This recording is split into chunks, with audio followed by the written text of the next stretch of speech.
You are drowning.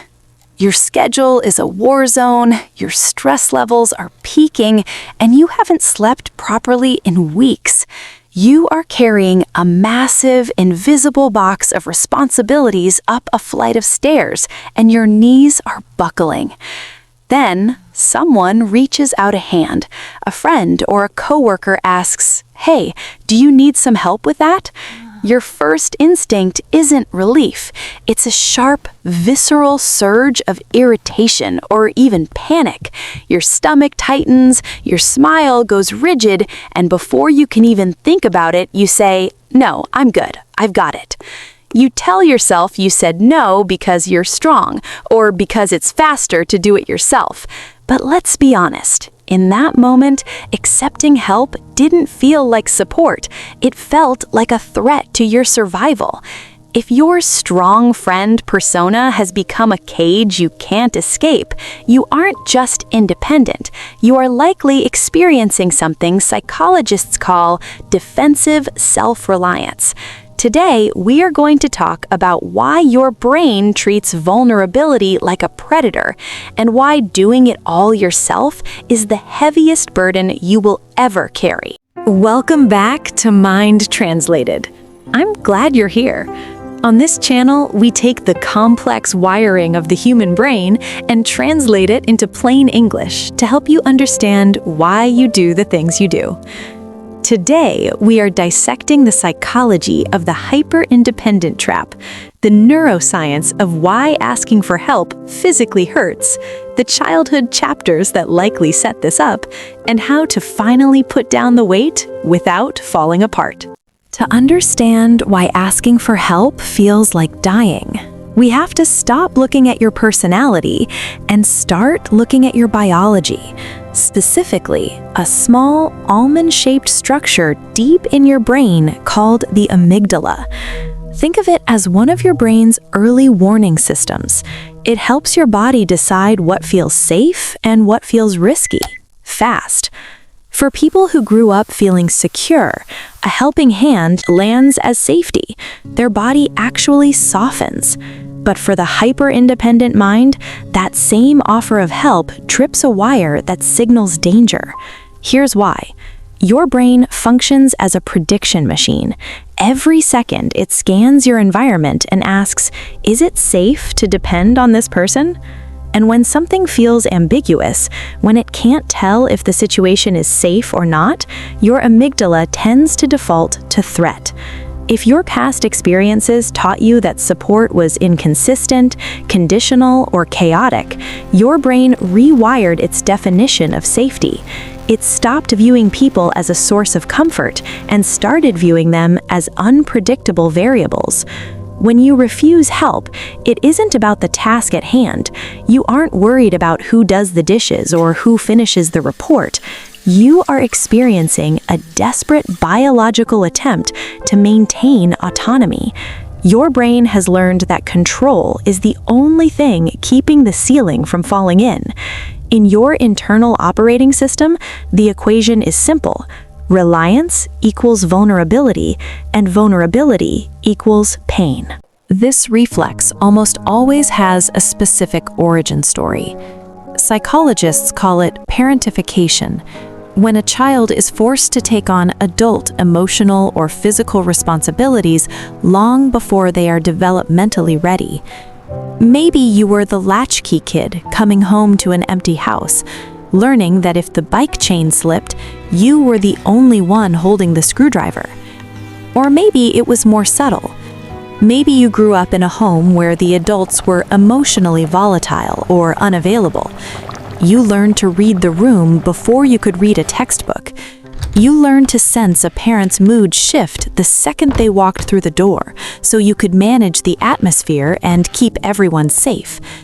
You didn't grow up mature for your age.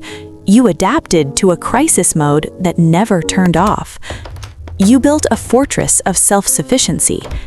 The problem with fortresses is that while they are excellent at keeping enemies out, they are also very effective at keeping you isolated inside.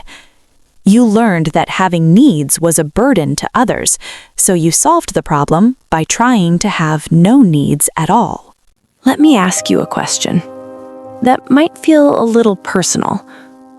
Do you find it incredibly easy to help others, but physically painful to let them help you? If you are the reliable one everyone calls in a crisis, you probably take a lot of pride in that identity. But pay close attention to why you do it. For many of us who learn to be hyper-independent, being useful is the only way we know how to be loved. You have tangled your self-worth up with your productivity. To your brain, being a human being feels unsafe because human beings are messy and needy. So you try to be a human doing. You become the fixer, the listener, the planner, the rock. You believe that as long as you are providing value, you are safe from rejection. But the second you stop providing and start needing, you feel like you're violating the terms of your own existence. Here's the strange part. You can probably handle a massive, life-altering catastrophe with your eyes closed, but you crumble when you have to ask someone to pick up milk on their way home. Because unpredictability once meant danger, you now have a primal need to manage every variable. Asking for help requires you to hand over a piece of that control. It requires you to admit you have a limit. In your operating system, a limit is a character flaw. You run through 17 different scenarios of how someone might let you down before you even consider asking. You would rather burn out than risk the social pain of being disappointed or feeling like a burden. This behavior feels efficient, but it comes with a devastating cost: social disconnection. Most friendships are built on small, mutual dependencies. We open doors, trade favors, and lean on each other without keeping a scorecard. But when you refuse to show need, you deny people the opportunity to care for you. You make the people around you feel useless. You don't give them a space to matter. Over time, they stop trying. You end up completely alone in a room full of people, managing everyone else's comfort while you are secretly suffocating behind your mask. You have built a suit of armor to protect yourself, but that armor has become so heavy, it's crushing you. So how do we unlearn a reflex that has kept us safe for decades? First, you grieve.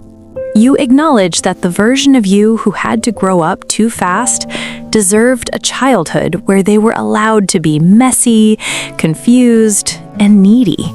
You honor that kid instead of scolding them. Second, you reframe what strength actually means. Research on human motivation tells us that people thrive most when they feel autonomous, yet connected to others. Your brain doesn't just need independence, it needs both freedom and belonging working together. Strength isn't doing it all alone. Real strength is having the courage to be vulnerable enough to be supported. To start, I want you to try the micro-ask challenge. Don't start by pouring out your deepest pain. Start with a 30-second task. Ask a friend to grab you a water while they're up. Ask a coworker to proofread a single paragraph. Ask someone for a movie recommendation. You are training your nervous system to realize that needing something does not equal dying. You are gathering evidence that the world doesn't end when you let someone else hold the door. The child who grew up too fast inside of you did an incredible job. They were resourceful, they were brave, and they survived impossible odds. But that child is exhausted, and that child is you. You are allowed to be a beginner at being taken care of. You are allowed to rest without earning it first. You are finally safe enough to let someone else hold the weight for a while. You have carried the mountain long enough. It is okay to put it down. If this hit home for you, or if you're the strong friend who really needed to hear this today, please subscribe. We do deep dives every week into the psychology of the things we usually hide. Drop a comment and tell me, what is the hardest thing for you to ask for help with? I read every single one. And if you need practical tools to start protecting your energy, check out our boundary setting script pack in the description below. I'll see you in the next one.